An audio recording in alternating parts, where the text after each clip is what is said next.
රුහුණු මහා කතරගම දේවාලයේ ප්‍රධාන මංගල හස්තිරාජයා කතරගම වාසනා ශ්‍රී ලංකාවේ වර්තමානයේ ජීවත් වන උසම හීලයක් රජු. හස්තිරාජයා ඔන්න අද ඇවිල්ලා ඉන්නවා බෙල්ලන්විල පුරාණ රජමහා විහාරස්ථාන පරිශ්‍රයේට. බෙල්ලන්විල රජමහා විහාරස්ථානයේ පෙරහැර මේ දිනවල පැවැත්වෙන හින්දා එහි කරඬුව වැඩමවාගෙන යන්නට. මොහුගේ කතාවෘන්තය ආරම්භ වෙන්නේ වර්ෂ 1971 ඉඳලා. අනුරපුර කැලෑබද ප්‍රදේශයේ කතරමන්ව සිටියේදී සොයාගැනුණු මේ පුංචි ඇත්පටවව පින්නවල අලියානාථාගාරේ තමයි ඇතිදැඩි කරලා තියෙන්නේ.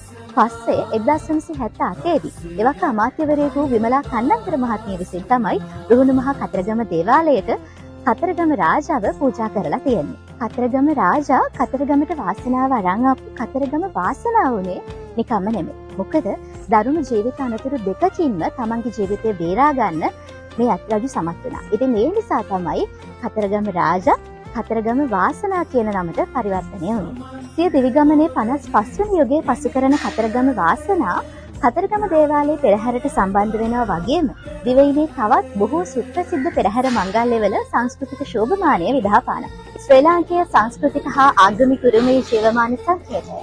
කතරගම වාසනා රජුට තවත් චිරාත් කාලයක් ලාංකේය පෙරහැර සංස්කෘතියන් ඒකාලෝක කිරීමට ශක්තිය හා දීර්ඝායුෂ ලැබේවා යන්න අපගේ ප්‍රාර්ථනාවයි.